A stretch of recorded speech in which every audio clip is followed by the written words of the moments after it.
warahmatullahi wabarakatuh. Selamat datang di video presentasi kelompok kami. Kami akan membahas tentang peran media massa dalam pemberantasan korupsi di Indonesia. Kami dari Universitas Maliku Saleh, Fakultas Teknik, jurusan Teknik Informatika. Baik, di sini saya akan menjelaskan tentang apa itu korupsi. Korupsi adalah perbuatan yang kurang baik yang dapat merugikan orang lain, baik dari lingkungan sosial politik, ekonomi, juga individu masing-masing. Dan korupsi itu mirip bola salju, sekali berguling akan membesar dan terus melaju. Kerugian korupsi apa saja sih? Memperlambat pertumbuhan ekonomi, menurunnya investasi, meningkatnya kemiskinan. Apa saja sih cara untuk menghindari korupsi? Caranya adalah dengan menanamkan 9 nilai anti korupsi, yaitu berjumpa di kertas, berani, jujur, mandiri, peduli, adil, disiplin, kerja keras, tanggung jawab, dan sederhana. Menghindari korupsi dimulai dengan cara 3. Yang pertama, mulai dari diri sendiri. Yang kedua, mulai dari hal kecil. Yang terakhir, mulai saat ini. Latar belakang dan permasalahan. Korupsi sudah menjadi masalah serius di Indonesia sejak lama. Kita bisa melihat kasus korupsi yang melibatkan pejabat negara di berbagai lembaga.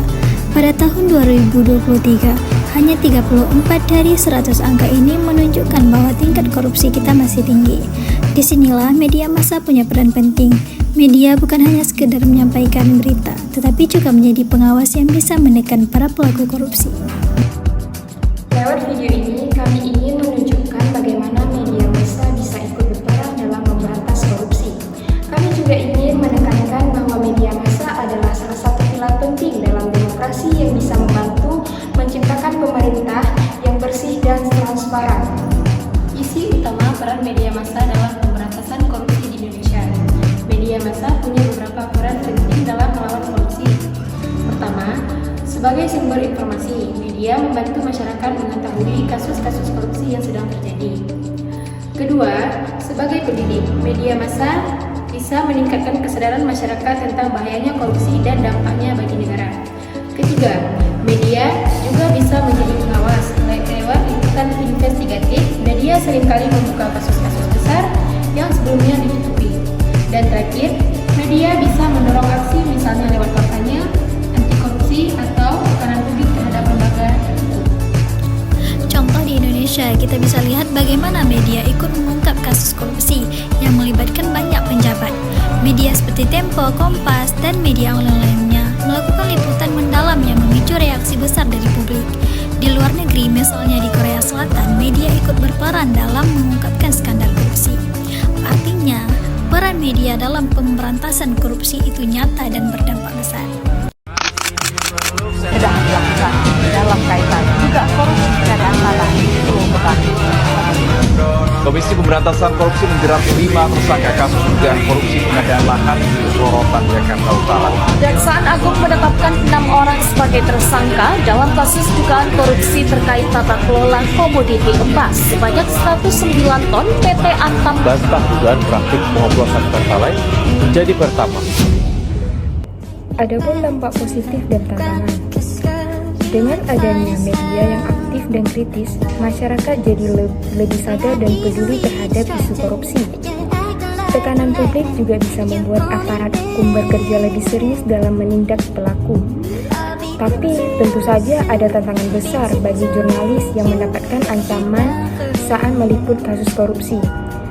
Ada juga media massa yang dimiliki oleh kelompok politik tertentu, jadi independentasinya bisa dipertanyakan. Belum lagi masalah sensor dan pemberantasan kebebasan persamaan di beberapa kasus. Agar peran media massa dalam memberantas korupsi bisa lebih maksimal, kami punya beberapa rekomendasi, antara lain: Pertama, perlindungan hukum terhadap jurnalis harus diperkuat. Kedua, media harus tetap menjaga independensinya dan tidak memihak. Ketiga, masyarakat harus mendukung media yang kritis dan berani menyuarakan kebenaran. Mari bersama-sama kita ciptakan Indonesia yang bebas dari korupsi.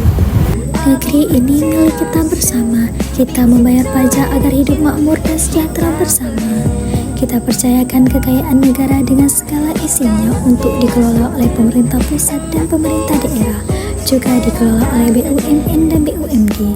Negara kita begitu kaya, di setiap jengkal tanah kita ada hak bagi orang yang tak punya. Uang negara yang kita kumpulkan itu cukup besar jumlahnya, agar kita semua hidup sejahtera. Korupsi itu layaknya mencuri, mengambil hak orang lain secara sembunyi-sembunyi.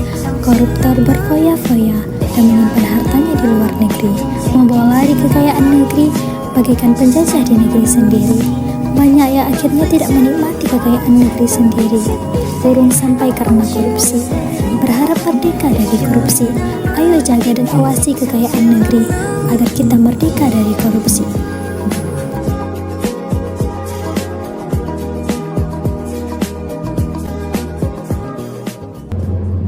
Terima kasih telah menyaksikan presentasi kami. Jika kalian punya ide atau pendapat lain tentang peran media massa dalam melawan korupsi, tulis di kolom komentar. Sampai jumpa!